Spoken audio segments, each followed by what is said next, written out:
जितने भी इनके फालतू के दो ही तो चैनल है, एक न्यूज 24 जो सरकार से सवाल पूछता है, एक एनडीटीवी जो है सवाल पूछता है। इनकी फटती क्यों है?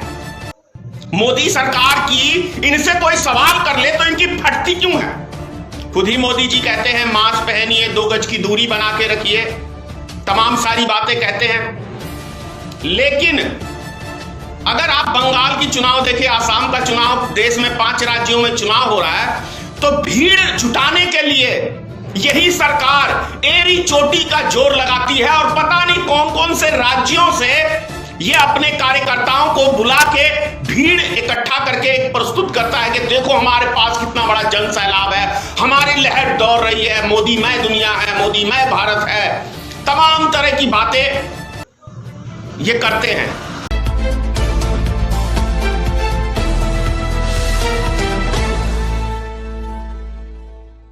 पूरे भारत के अंदर फिर से कोरोना जिस हिसाब से रूप पकड़ा है, या कहें मोदी जी की चाल है या क्या है, ये तो मोदी जी ही बेहतर बता सकते हैं कि आखिर कोरोना फिर से दोबारा हमारे देश के अंदर क्यों आ गया।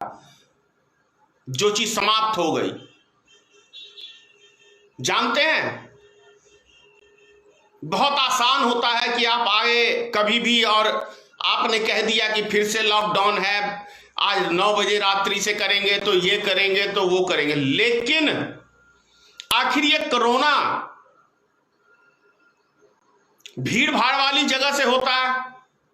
खुद ही मोदी जी कहते हैं मास्क पहनिए, 2 गज की दूरी बना के रखिए, तमाम सारी बातें कहते हैं। लेकिन अगर आप बंगाल की चुनाव देखें, आसाम का चुनाव, देश में 5 राज्यों में चुनाव हो रहा है, तो भीड़ जुटाने के लिए यही सरकार एड़ी चोटी का जोर लगाती है और पता नहीं कौन कौन से राज्यों से ये अपने कार्यकर्ताओं को बुला के भीड़ इकट्ठा करके प्रस्तुत करता है कि देखो हमारे पास कितना बड़ा जन सैलाब है, हमारी लहर दौड़ रही है, मोदी मैं दुनिया है, मोदी मैं भारत है, तमाम तरह की बातें ये करते हैं। तो इससे क्या स्पष्ट पता नहीं चलता कि यदि इस बार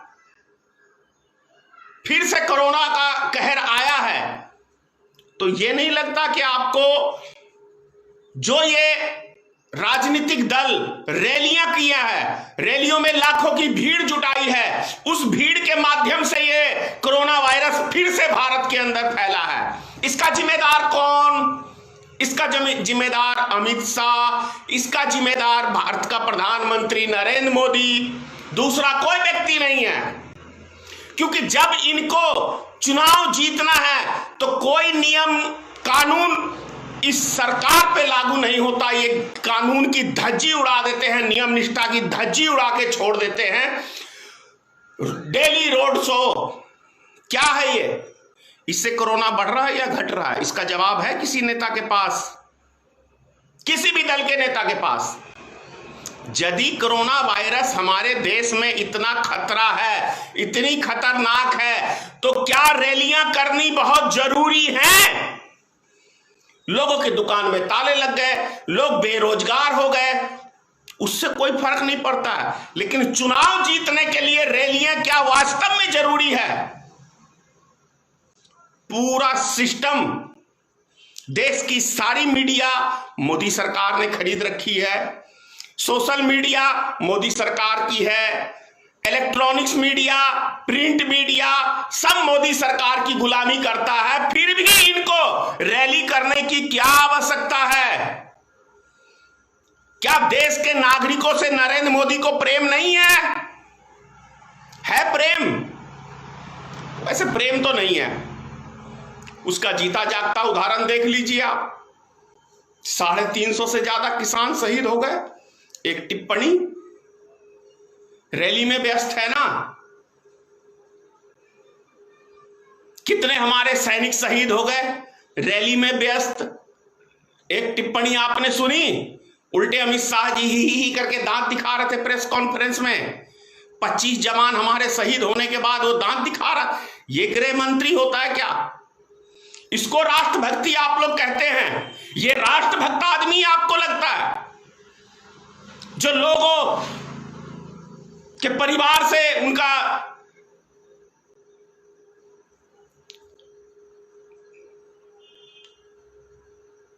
अपने परिवार से दूर वो लोग हजारों किलोमीटर अपनी जान की बाजी लगा के इस देश की रक्षा करते, हमारी रक्षा करते हैं, और वो व्यक्ति आसानी से शहीद हो जाते हैं और उसके ऊपर कोई चिंता मंथन नहीं। लेकिन रैली के ऊपर जितनी ताकत रहती है वो सब भारतीय जनता पार्टी सरकार लगाती है। सरकार भारतीय जनता पार्टी की सरकार है ना, क्योंकि कमल, राष्ट्र से प्रेम है कहां? मोदी को तो राष्ट्र से कोई प्रेम है नहीं, कमल से प्रेम है। एक प्रधानमंत्री को कमल छाप लगा के घूमना चाहिए क्या? आपसे मैं पूछ रहा हूं, क्या किसी प्रधानमंत्री को तिरंगा उसके सीने पे नजर आना चाहिए कि एक पार्टी का एक बिल्ला नजर आना चाहिए? ये पिट्ठू है कि नहीं है? ये भारतीय जनता पार्टी का पिट्ठू है, प्रधानमंत्री नहीं है। प्रधानमंत्री की गरिमा नहीं समझता। ये सिर्फ रैली के लिए पैदा हुआ है। देश की जनता मर जाए, देश हमारा डूबता है डूब जाए, किसान मरते हैं मर जाए, सेना मरती है मर जाए, महिलाएं की रेप होती है हो जाए, लेकिन इनको मतलब है सिर्फ चुनाव से, सिर्फ चुनाव से। भ्रष्टाचार की दलदल में डूब गया है भारतीय जनता पार्टी, कोई लेना देना नहीं है। कौन सा नेता इसका दूध का धुला हुआ, जरा दो चार आप बताएंगे? अरे जब चुन चुन के हिंदुस्तान के जितने लफंगे लुच्चे, जितने भ्रष्टाचारी, जितने बैंक घोटालेबाज सभी इनकी शरण में चलेगा तो फिर केस होगा किस पे? किस पे ये केस करेंगे? विपक्षी नेताओं पे। बताइए आप लोग, काला धन के संबंध में मोदी सरकार से 7 साल में किसी ने एक मुख से लफ्ज सुना? जो सरकार काला धन के ऊपर सुबह से लेके रात तक पूरी भारतीय जनता पार्टी चर्चा का विषय बनाए हुई थी, आज कोई, पूरे भारत की जनता से मैं कह रहा हूं कि कोई एक टिप्पणी आप लोग सुनते हैं भारतीय जनता पार्टी के किसी भी नेता के मुख से कि कहां गया वो विदेशी स्विस बैंक का काला धन? एक भी नेता का या एक भी व्यक्ति का नाम आज तक भारतीय जनता पार्टी ने उजागर किया कि हाँ भाई फलाने का इतना पैसा था वहां, हमने उसको कब्जा किया। दाऊद इब्राहिम के ऊपर चुनाव लड़ते हैं ना, ये सुनते हैं एक बार भी दाऊद इब्राहिम को हम ला रहे हैं भारत? सुनते हैं आप कभी? सिर्फ चुनाव के समय में आप सुनेंगे। विजय माल्या भगौड़ा भाग गया, उसकी भी टिप्पणी ये सिर्फ चुनाव के टाइम में करेंगे। भगाने वाले यही और राजनीतिक रोटी सेकने वाले भी यही। और ये हिंदुस्तान की पब्लिक को बेवकूफ पे बेवकूफ, बेवकूफ पे बेवकूफ बनाए जा रहे हैं। भाई ये कोरोना है, वास्तव में है कि किसान आंदोलन को खत्म करने के लिए ये कोरोना का फिर से हल्ला किया है। मुझे तो यही लगता है कि किसान आंदोलन को खत्म करने के लिए मोदी कोरोना का ये अलाप रहा है। नहीं तो अगर कोरोना होता तो क्या, मैं आप जनता से, भाइयों से पूछ रहा हूं, आम आदमी से पूछ रहा हूं कि आप जरा खुद सोच लीजिए कि 5 राज्यों में चुनाव है और रैली देख रहे हैं ना मोदी जी कितनी कर रहे हैं, अमित शाह जी, इनको कोरोना का भय नहीं है। इसका मतलब यानी कोरोना है ही नहीं।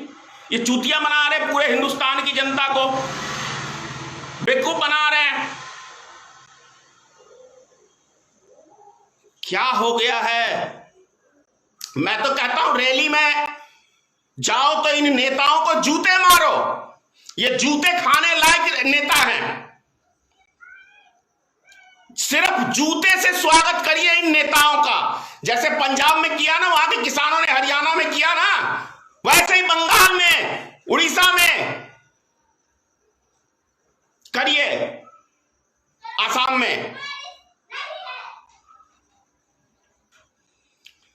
और कई राज्यों में है। हद हो गई भाई, हद हो गई। अभी क्या कह रहे थे मोदी जी, मैं अभी सुन रहा था टीवी पे इनको, दूरदर्शन पे, ये कह रहे हैं कि प्रशासन पहले से सख्त ही नहीं दिखा रहा, यानी कि प्रशासन लोगों की पिटाई नहीं कर रहा है, इनको आनंद आता है। जब प्रशासन निर्दोष व्यक्तियों को, किसी जरूरतमंद को रोड पे दौरा दौरा के पीटता है तो मोदी उसका आनंद लेता है। मोदी अभी कह रहा था दूरदर्शन के ऊपर, आप देख सकते हैं कि प्रशासन टाइट नहीं है, मतलब दबा के डंडे बजाइए, हाथ पैर तोड़ दो लोगों के।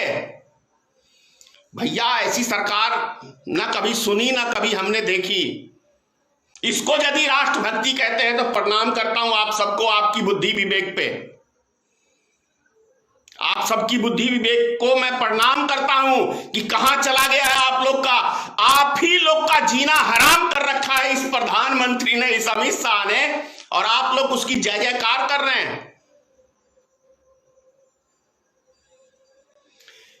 अभी दूरदर्शन के ऊपर से DD1 से न्यूज 24 को हटा दिया गया है। क्यों? क्योंकि वो मोदी जी से सवाल पूछता है।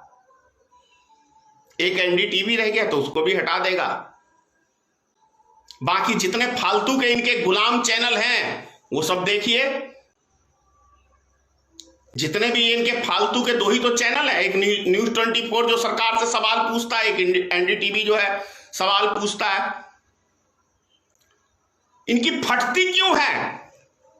मोदी सरकार की इनसे कोई सवाल कर ले तो इनकी फटती क्यों है? जानते हैं, मेरे ऊपर भी CBI जांच बिठाया था इन्होंने, कुछ नहीं मिला, ठेंगा मिला। हद हो गई भाई इनकी, तो हद हो गई।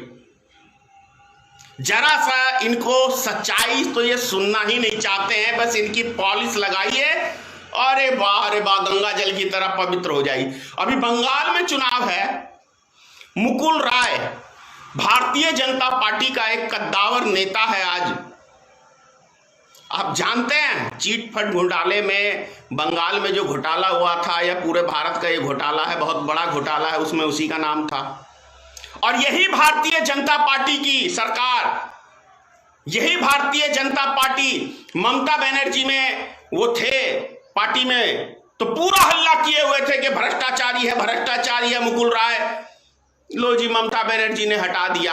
अगले ही दिन लो जी, गंगा जल में आ जाओ, पवित्र हो जाओ, पवित्र कर दिया भारतीय जनता पार्टी ने। कौन है चोर, आप लोग खुद सोचिए। महाराष्ट्र के अंदर आपने देखा ही होगा कितना हल्ला करते थे ये।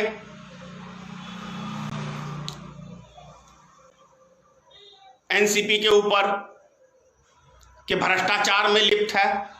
24 घंटे में फाइल खत्म कर दी। जब उन्होंने कहा शरद पवार ने कि मैं आपको समर्थन दे रहा हूं, तो 24 घंटे में उसका सारा फाइल खत्म कर दिया गया। ये ईमानदार सरकार आप लोग को लगती है? अरे भैया, आपको मैं बता दूं, भ्रष्टाचार की यदि कोई जड़ है तो वो कोई दूसरा तीसरा नहीं है, इस देश का प्रधानमंत्री श्री नरेंद्र मोदी है और अमित शाह है, जिसका जैसा अरबों का मालिक बन चुका है अब तक। मैंने 1 साल 2 साल पहले कहा था कि भैया वो फार्मूला देश की जनता को भी अमित शाह जी बता दो कि कोई 10-20 हजार रुपया लेके मतलब किसी बिजनेस में लगाता है और वो अरबों खरबों का मालिक बन जाए, वैसी फार्मूला आप देश की जनता को भी बता दो माननीय अमित शाह जी। अगर आप चाहते हैं गरीब हर वंचित इंसान की आवाज आप तक पहुंचे तो हमारे चैनल को सब्सक्राइब करें और बेल आइकन का बटन दबाना ना भूलें। देखते रहिए भोजन न्यूज।